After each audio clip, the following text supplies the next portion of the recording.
Welcome to our channel. In the previous video, we have seen how to download and run JFlap. Now, in this video, we are going to see deterministic finite automata and its acceptance. Now, let's open JFlap application.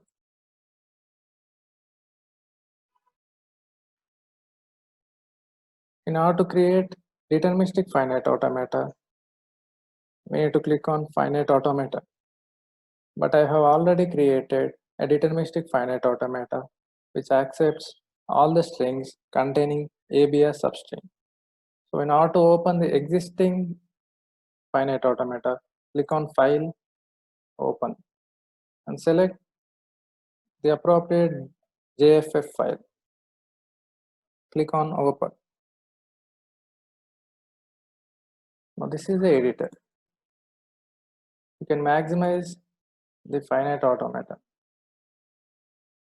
This is the deterministic finite automata which accepts all the strings containing ABS substring. Now in order to run this finite automata, click on Input and select Fast Run. Now here you can give input as a string which consists of A's and B's. Now let's give A as an input string and check its acceptance. Now click on OK. Now this is the accepting configuration where you can see the transitions from a particular state on an input to another state. Now click on I am done. Now you can also check another input string by clicking input and selecting fast run, again giving some other input string. Now let's give BBA and click on OK. Now you can clearly see the input was rejected as it does not contain AB as substring. Now click on OK. There are few other methods where you can check its acceptance. So these are the few other methods: step with closure, step by state, fast run, which we have seen just now, and multiple run. Let's go to the multiple run. Now click on multiple run. Now here you can check all the input strings at once. You can give inputs in the input column. Let's give one by one, A, B, and press enter. Now you can give one more input string, B, A. So on, you can insert many strings. And we can check the result of all those strings at once by clicking run inputs. Here you can see the result corresponding to the input string. We have inserted 4 input strings and the corresponding results are under results column. Now clear all the input strings by clicking on clear.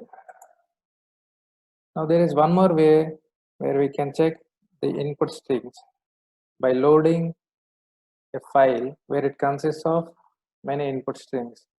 In order to do that, let's create an input file.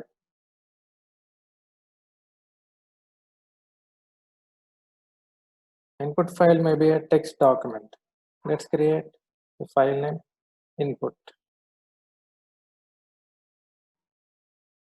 Now open that input file and you can type in the input strings. Let's give BAB, press enter in order to insert one more string, BAB, next BBAA, so on. Now save the file and go back to the application, and here you can see load inputs. Click on load inputs and select the input file. Click on open it. Now you can see all the input strings have been loaded under the input column. Now you can check the results by clicking on run inputs, and you can see the corresponding results under the results column. Clear. Now dismiss this tab by going to file and dismiss tab. Now let's check with another way of running the input.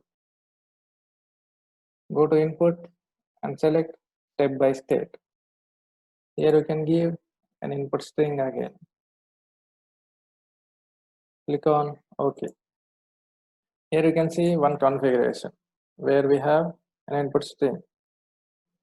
Here you can check the string acceptance step by step.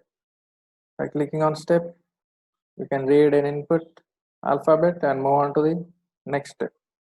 By clicking on step again, it goes to next step. Again, clicking on step, it moves to next step.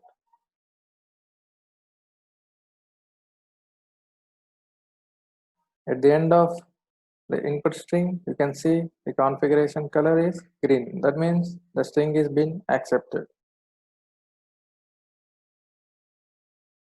Likewise, there is one more way, that is step with closure. As we don't have any transition on an empty string, that is epsilon, there is no need of running this. If you run this, it behaves like step by state. Now these are the different ways where we can run the input strings and check its acceptance for a particular finite automata. In the next video, we'll be seeing how do we convert NFA to DFA. Thank you all.